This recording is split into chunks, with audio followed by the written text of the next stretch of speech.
नमस्कार। स्वागत है आपका स्टडी विद यथार्थ पर। हम लोग भारतीय संविधान में आज राज्य के नीति निर्देशक तत्वों का अध्ययन करेंगे।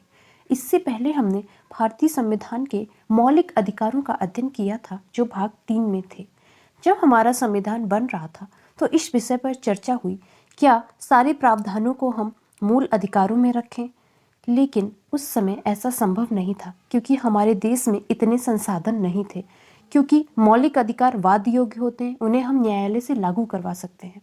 लेकिन फिर ये तय हुआ कि जैसे जैसे भविष्य में संसाधन होते जाएंगे हम इन्हें लागू करते जाएंगे। राज्य के नीति निर्देशक तत्वों में ये शामिल हैं। तो अब देखते हैं राज्य के नीति निर्देशक तत्व। तो इनका उल्लेख कहाँ है? भाग 4 में, और ये अनुच्छेद 36 से 51 तक है और इन्हें हमने आयरलैंड से लिया है। आयरलैंड से। अब देखते हैं इसका उद्देश्य क्या है। नीति निर्देशक तत्वों का क्या उद्देश्य है? इनका उद्देश्य लोक कल्याणकारी राज्य की स्थापना और लोक कल्याणकारी राज्य की स्थापना करना है। इनका उद्देश्य सामाजिक तथा आर्थिक प्रजातंत्र को भी लागू करना है। अब इनकी प्रकृति देखते हैं। तो इसकी प्रकृति कैसी है? न्यायालय में प्रवर्तनीय नहीं। इसका अर्थ ये है कि इन्हें हम न्यायालय द्वारा लागू नहीं करवा सकते हैं। शासन के मूलभूत सिद्धांत और राज्य को सलाहकारी। तो शासन के मूलभूत सिद्धांत मतलब ये शासन के मूलभूत सिद्धांत हैं तथा राज्य का यह दायित्व होगा कि वह विधि निर्माण में निर्देशक तत्वों को लागू करने का प्रयत्न करें। इसलिए ये राज्य को सलाहकारी है, लेकिन राज्य इन्हें लागू करने के लिए बाध्य नहीं है। और ये जो नीति निर्देशक तत्व होते हैं इनमें ही हमें गांधीवादी सिद्धांतों की भी अभिव्यक्ति होती है। तो ऐसे प्रश्न आता है कि गांधीवादी जो अभिव्यक्ति है वो किस में होती है? ऑप्शन 4 दिए जाएंगे। तो उसका सही उत्तर है राज्य के नीति निर्देशक तत्व। और डॉक्टर भीमराव अंबेडकर ने नीति निर्देशक तत्वों को अनोखी विशेषता कहा था। अगर ये पूछा जाए कि अनोखी विशेषता किसने कहा डीपीएसपी को, तो अंबेडकर जी ने कहा। अंबेडकर, ये इंपॉर्टेंट है, थोड़ा ध्यान रखेंगे। आगे अब पढ़ते हैं अनुच्छेद 36। तो इसमें क्या है? राज्य की परिभाषा। तो अनुच्छेद 36 में राज्य की वही परिभाषा है जो हम लोगों ने अनुच्छेद 12 में पढ़ी थी। तो 12 में क्या पढ़ी थी? राज्य के अंतर्गत भारत सरकार, संसद, राज्य विधानमंडल, राज्य सरकार तथा अन्य प्राधिकारी जो नियम या कानून बनाते हैं वे सब राज्य के अंतर्गत आते हैं। अब देखते हैं अनुच्छेद 37 में। तो इसमें क्या है? अनुच्छेद 37 में ये कहा गया है कि डीपीएसपी राज्य की नीति निर्देशक तत्व न्यायालय में प्रवर्तनीय नहीं, यह राज्य के दायित्व हैं। तो प्रवर्तनीय नहीं है, इसका अर्थ यही है कि हम इसे न्यायालय से लागू नहीं करवा सकते हैं। यह राज्य का यह दायित्व है कि वह विधि निर्माण में इन्हें लागू करे। राज्य के लिए ये दायित्व है। नेक्स्ट देखते हैं अनुच्छेद 38। तो इसमें क्या कहा गया है? अनुच्छेद 38 में कहा गया है सामाजिक, आर्थिक, राजनीतिक न्याय, लोक कल्याणकारी सिद्धि का प्रयत्न। तो इसमें यह प्रावधान किया गया है कि राज्य ऐसी व्यवस्था करे कि सामाजिक, आर्थिक तथा राजनीतिक न्याय को सुनिश्चित किया जा सके तथा लोक कल्याण सिद्धि का प्रयत्न हो सके। ये अनुच्छेद 38 में है। अब देखते हैं अनुच्छेद 39 में। तो 39 में क्या है? इसमें राज्य को दिशा निर्देश दिए गए हैं। इसके अंतर्गत राज्य को कुछ नीतियों का पालन करने का दिशा निर्देश जारी किया गया है। तो क्या निर्देश दिए गए हैं? स्त्री पुरुष को समान जीविका। राज्य प्रत्येक स्त्री व पुरुष को समान रूप से जीविका के साधन उपलब्ध कराने का प्रयास करे। अगला है सार्वजनिक हित की प्राप्ति। तो राज्य इस बात का ध्यान रखे कि धन तथा उत्पादन के साधनों का इस प्रकार से केंद्रीकरण ना हो कि सार्वजनिक हित को हानि पहुंचे। और है अगला, समान कार्य के लिए समान वेतन। तो राज्य स्त्रियों तथा पुरुषों हेतु समान कार्य के लिए समान वेतन का प्रावधान करे। श्रमिक पुरुषों व स्त्रियों के स्वास्थ्य तथा शक्ति एवं बालकों की सुकुमार अवस्था का दुरुपयोग ना हो, राज्य इस बात का ध्यान रखे। राज्य श्रमिकों व स्त्रियों के स्वास्थ्य की देखभाल करे और बालकों की सुकुमार अवस्था का दुरुपयोग ना हो, इस बात का ध्यान रखे। यह अनुच्छेद 39 में है। नेक्स्ट देखते हैं, अगला अनुच्छेद है अनुच्छेद 40। ये इम्पॉर्टेंट है। अनुच्छेद 40, इसमें क्या है? इसमें है ग्राम पंचायतों का गठन। इसके अंतर्गत राज्य को ग्राम पंचायतों का गठन करे, ऐसा दिशा निर्देश जारी किया गया है। और पंचायती राज की जो प्रारंभिक अभिव्यक्ति है वो इसी अनुच्छेद से होती है, अनुच्छेद 40। तो प्रश्न ऐसे पूछा जाता है कि पंचायती राज की प्रारंभिक अभिव्यक्ति किस अनुच्छेद में होती है? तो अनुच्छेद 40। और किस में होती है? तो नीति निर्देशक तत्वों में होती है।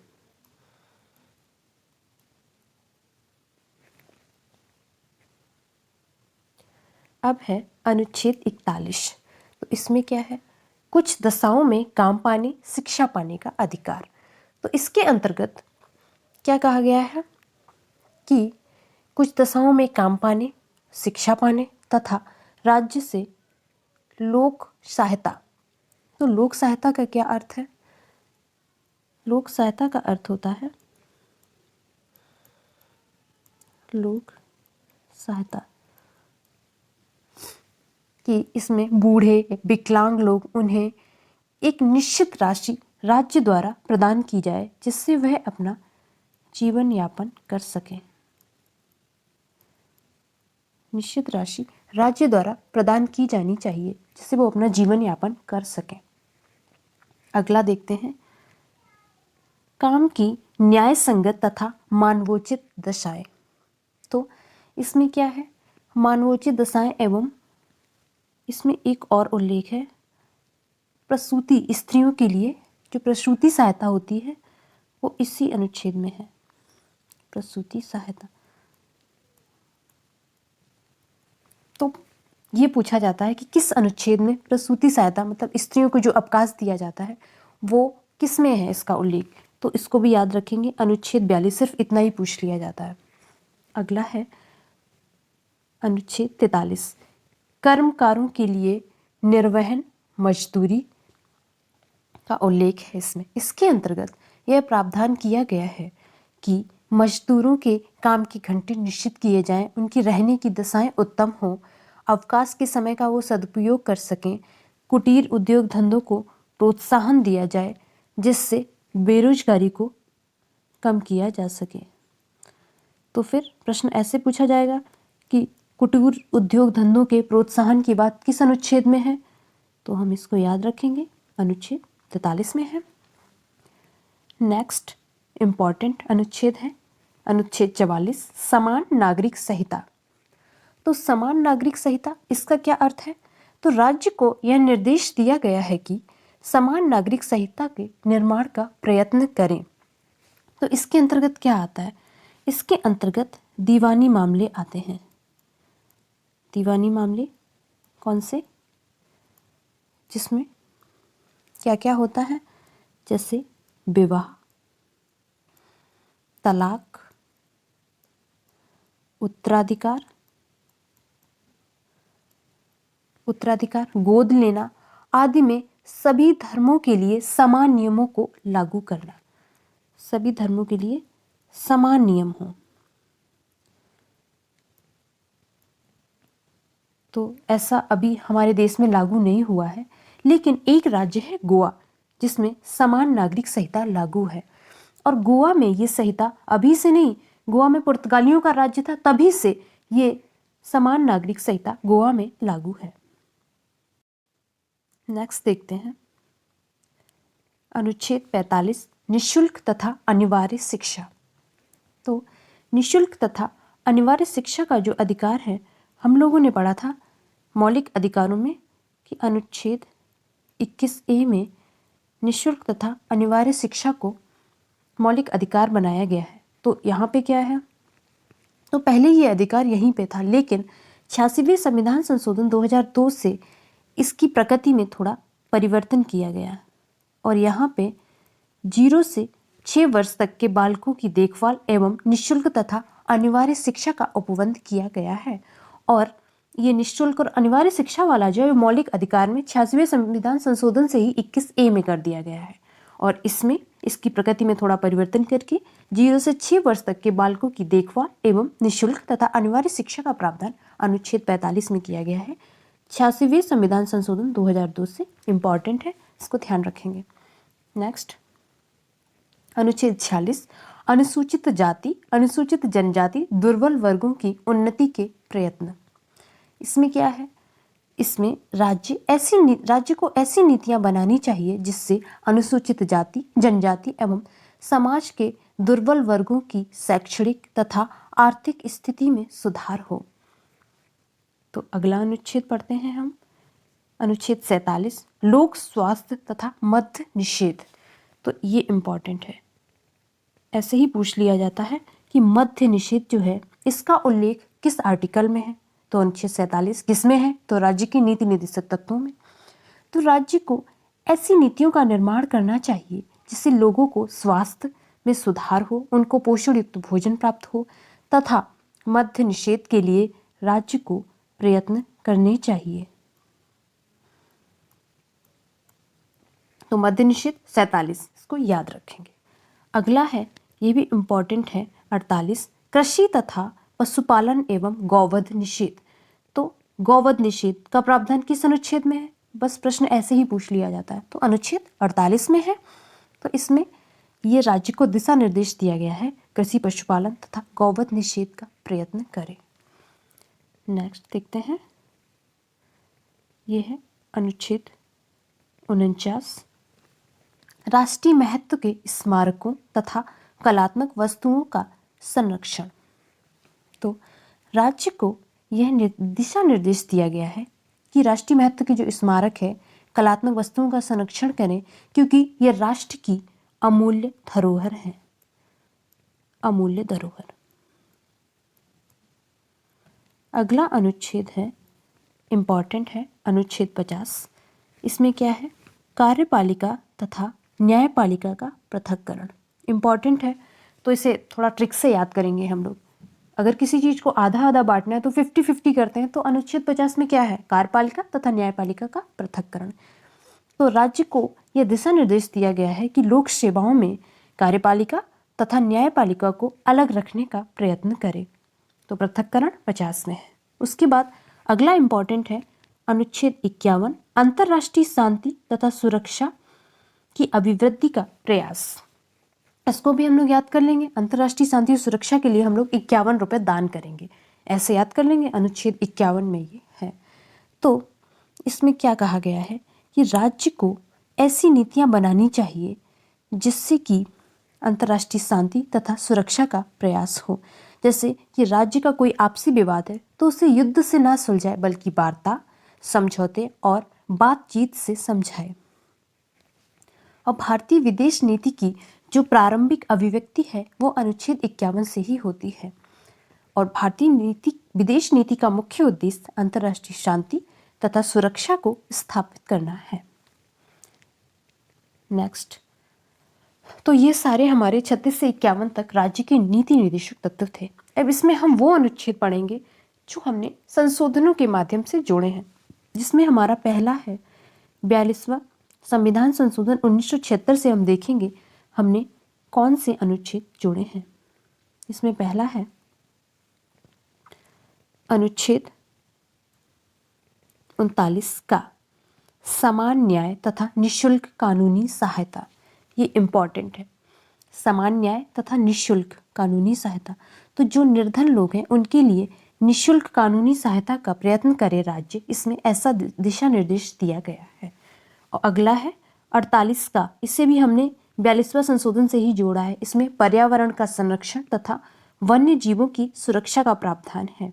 इन दोनों को 1-2 बार जरूर पढ़ेंगे। 48 का में पर्यावरण संरक्षण 39 का में समान न्याय तथा निःशुल्क कानूनी सहायता। अगला देखते हैं कौन से संशोधन से, 57वां संशोधन 2011। इससे हमने क्या जोड़ा है, 43 खा में सहकारी समितियों का निर्माण तथा प्रोत्साहन। इसको भी याद रखेंगे।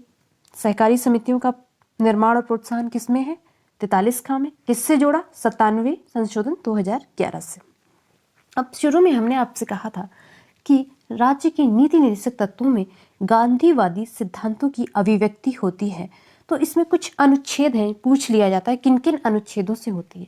तो इसमें अनुच्छेद 40, 43, 46, 47 और 48, इन अनुच्छेदों से गांधीवादी सिद्धांतों की अभिव्यक्ति होती है।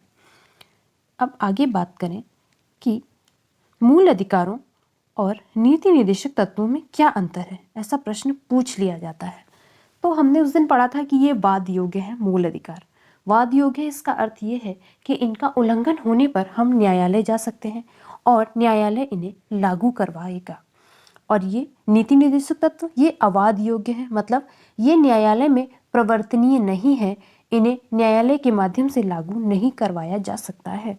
मूल अधिकार ये व्यक्ति के लिए है, व्यक्तियों को सारे अधिकार दिए गए हैं। और नीति निर्देशक तत्व ये राज्य के लिए दिशा निर्देश हैं। अभी हमने आपको पढ़ाया था हर अनुच्छेद में कि राज्य को ये निर्देश दिया जाता है, राज्य को वो निर्देश दिया जाता है। तो इसका अर्थ यही है कि नीति निर्देशक तत्व राज्य के लिए निर्देश है।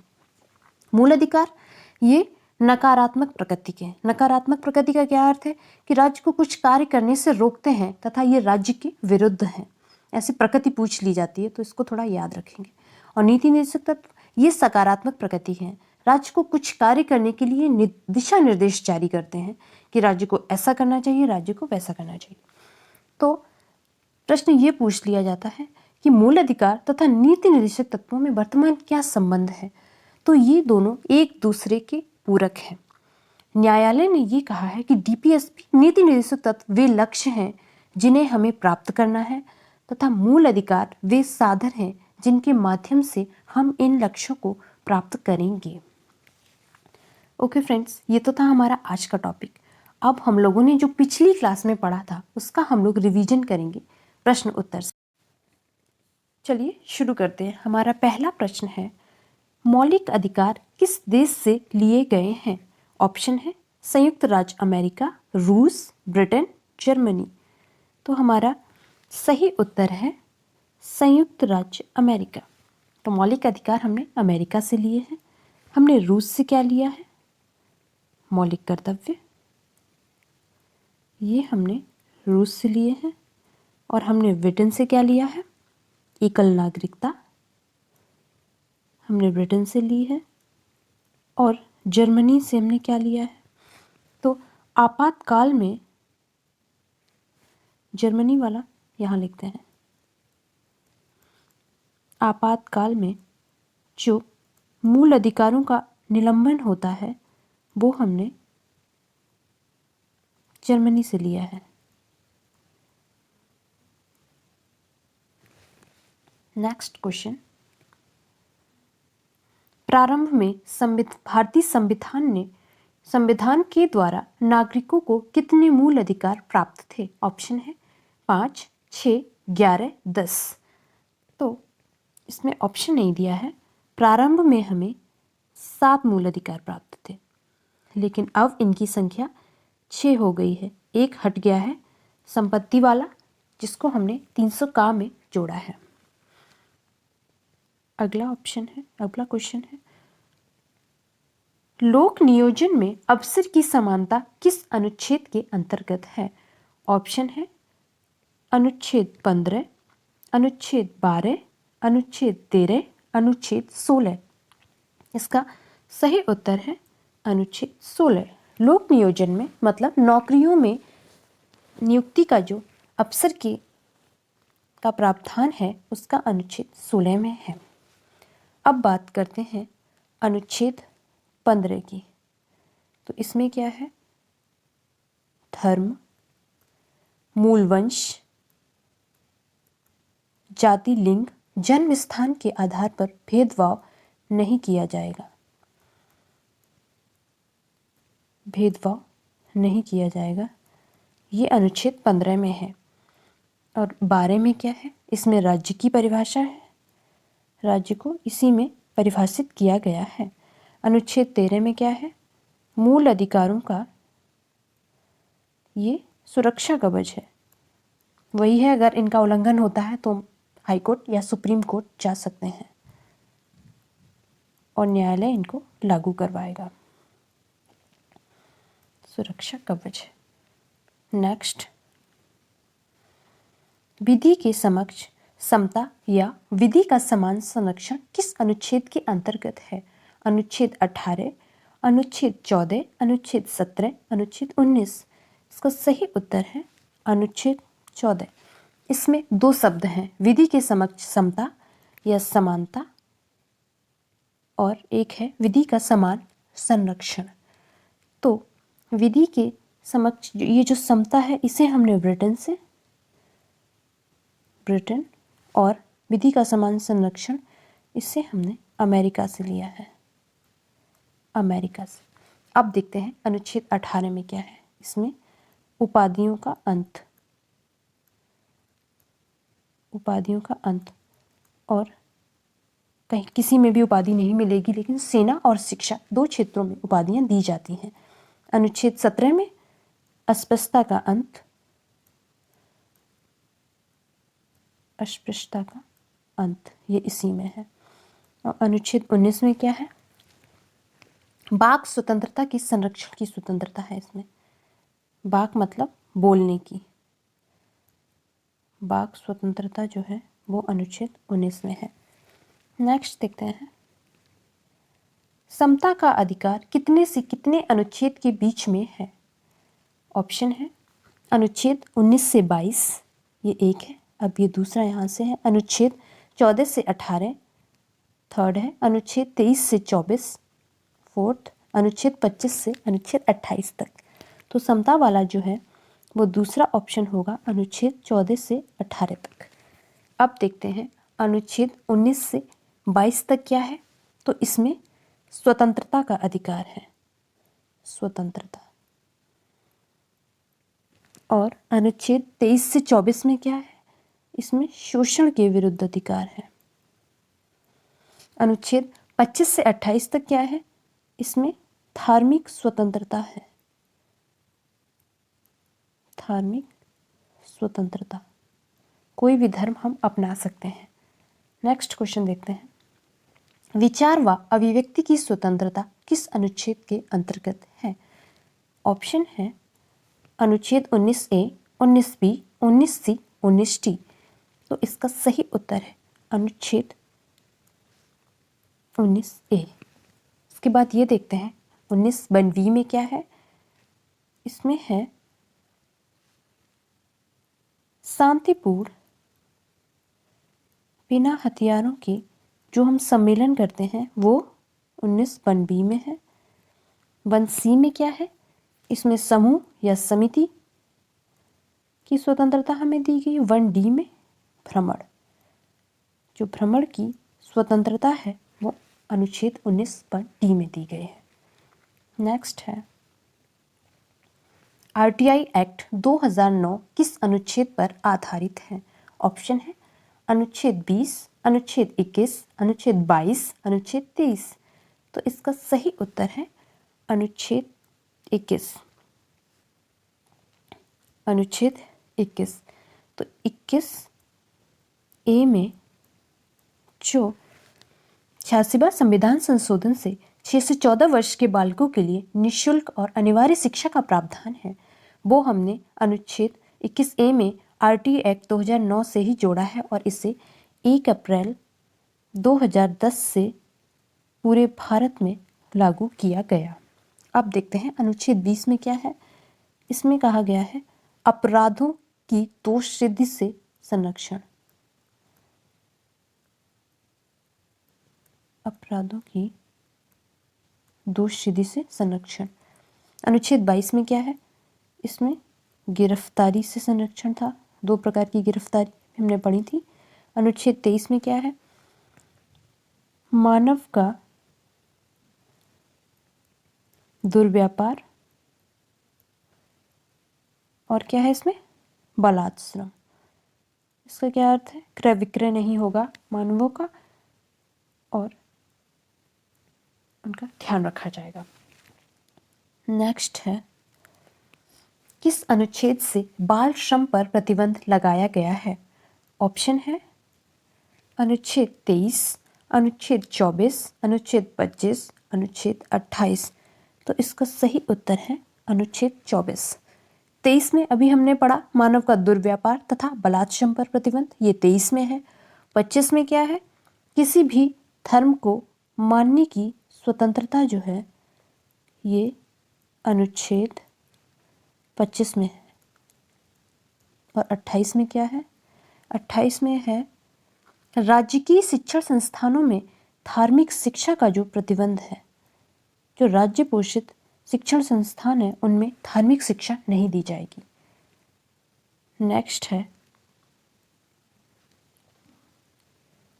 धर्म तथा भाषा पर आधारित शिक्षण संस्थानों की स्थापना तथा प्रशासन का अधिकार किस अनुच्छेद के अंतर्गत आता है? ऑप्शन है अनुच्छेद 30, अनुच्छेद 29, अनुच्छेद 26, अनुच्छेद 27।